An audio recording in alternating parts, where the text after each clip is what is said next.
We're back at it again. Just like I told y'all yesterday. Y'all didn't think we were coming back, but we back again and again and again. If you're new to the channel, I'm Mike Hayes. This is my wife Alicia. We do real estate stuff. She's a realtor. I'm an investor.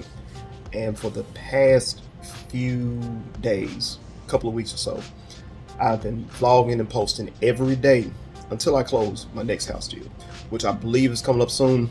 But till then, we're about to end the night off. Let me put my phone on a tripod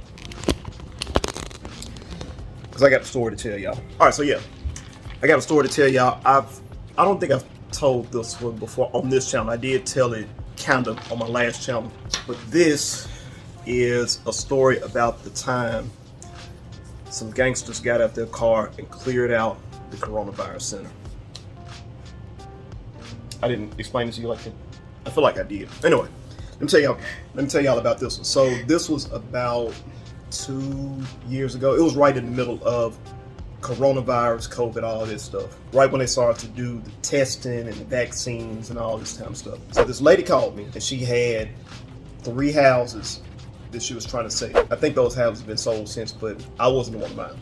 3 houses that she was getting ready to sell. And this was the crazy thing about one of the houses. One of the houses, there were 2 dogs living inside. One or two dogs that were living inside, but nobody else lived there. They just kept the dogs in there, I guess, to keep people out.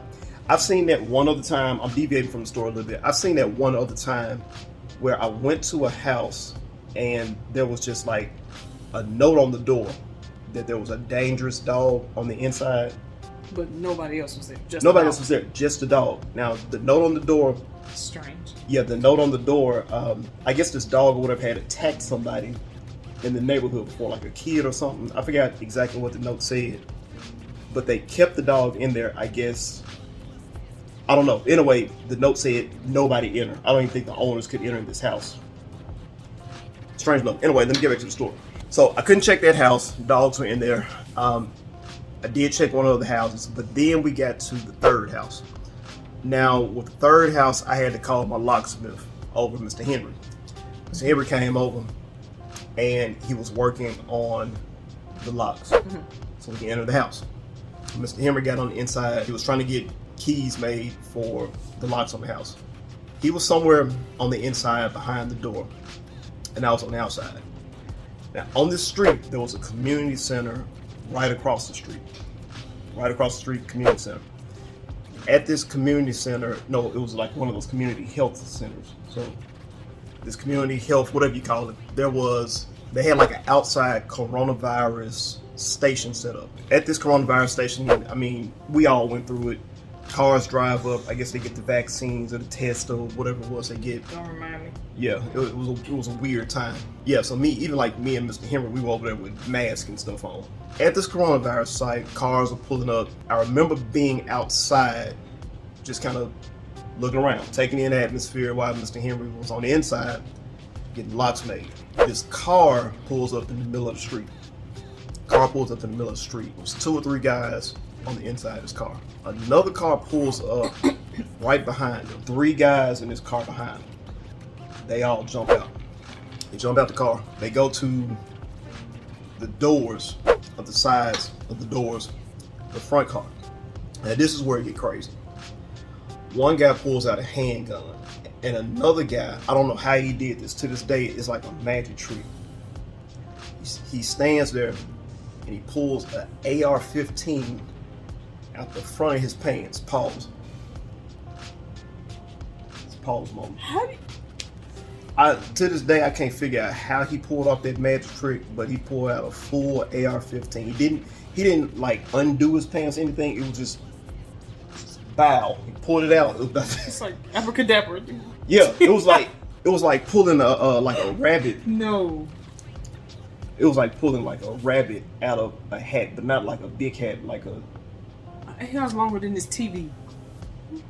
Yeah, the people can't see the TV, but it's a pretty big TV. It's a pretty big TV. And it was a pretty big AR-15 in his pants. I feel so weird saying that. Anyway. You leave the guy's pants alone. He pulls his AR-15 out. And the people at the coronavirus center, they start to scatter. I'm talking masks everywhere, syringes on the ground, tests on the ground. They start to clear out, and people they start running. I'm sitting there and I'm taking everything in. I want to see what's going to happen. The guys in the front car, they pull off fast. I'm talking tire marks on the street. They gone. The 3 guys behind them, they jump in their car. They pull off. So next thing I know, we're looking at a situation where I don't know if they're going to try to rob these guys or what, but now there's a high-speed chase going down the street. So within 30 seconds, maybe if that long, I went from just looking at a peaceful coronavirus testing, whatever was going on, people coming in, going, walking down the street, whatever, to the entire site's a mess at this point. Tire marks on the street, and it's more or less clear. People get out of. How was he sitting comfortably with that? I don't know how he sat down, but he was walking pretty confidently, like comfortable. That's the word I'm looking for. Not confidently. He was walking comfortable with an AR-15 in his face. Get up, put it in there, and then just decide. Wait for my moment. Concealed carry. Really? Concealed carry. Okay. My mind is blown. If you don't know what an AR-15 looks like, man, I want to go back there and get mine, but I really don't want to just put guns on camera like that. But I can't fit an AR-15 down my pants. But this guy did. Yeah, it was one of the craziest things I've ever seen. Probably top 10 in the craziest things I've ever seen. Anyway, this is the funny part. Actually, none of it was really funny. After all that happened, Mr. Henry walks out the house. Now, he hasn't seen what's going on. He comes out, he looks around, he sees my face. I'm looking shocked. He sees there's nobody at the coronavirus testing center. He sees his tire marks on the street. He sees that the testing center looks like it's been left in chaos. He looks around. He says, "Key's done, Doc. That'll be about 120." That was funny. Here he came. I said, "I gotta get paid." Oh, you over there acting crazy again? All right, it'll be 120. Yeah, man. But that just kind of goes to show you, like, God. the stuff in Memphis that you see. Because that's not even the first time either one of us have seen something like that. Because you've seen, like, a gun situation with cars or whatever, too. Tell me about it. I was sitting next to a car that was getting the drive-by on. I was pretty young, and we're at the light getting ready to make a right turn. So the car next to me, I think they can either go straight or make a left turn. So once our light turns green, another car comes, cuts both of us off completely, and gets a handgun and fires 3 shots into that car. So you saw them fire the shots into the car. That's and crazy. My mom sat there like, because I'm in the passenger side, she was in the driver's side. She just, I'm like, She didn't even get down? she didn't even move. Your mama I'm like, gangster. are you serious? I'm like, this is like one thing to grow up with that, maybe. But Why do you think she wasn't shot? I have no idea. She was going in. I'm gonna go back and ask my mama, like, why didn't you move that day with me? I was like, those bullets could have went anywhere. But yeah, once that car was getting fired into, it backed up, turned around, and then that chase began. But I'm like, I feel like I almost just died, and there wasn't no bullet coming to my car, but it could have. That's the crazy thing about Memphis. Like, even if you're not in the streets, street life touches you some kind of way. Like, you could be a complete innocent citizen, but if you're in the wrong place at the wrong time, man, you could be in the right place at the wrong time. And it's just always so close when you get to hearing about it. It's just, it is. Man, that happened minutes away or whatever. But yeah, so I don't know. I feel like I'm starting to switch from mostly talking about real estate to just talking about life in general. So just life.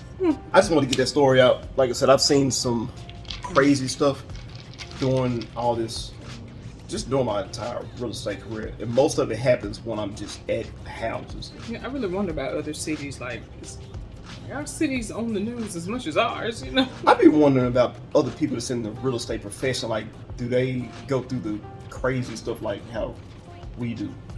I'd be feeling. Just the other day, my old teammate walked in on squatters, and she was showing the house. That was Posts have been vacant. Anyway, guys, It is what it is. just thought I'd get that story out. Make sure you like, share, and subscribe. This is Nightcap. We're finna sign off and go to sleep. See y'all next time. Be safe. Peace. See you next time.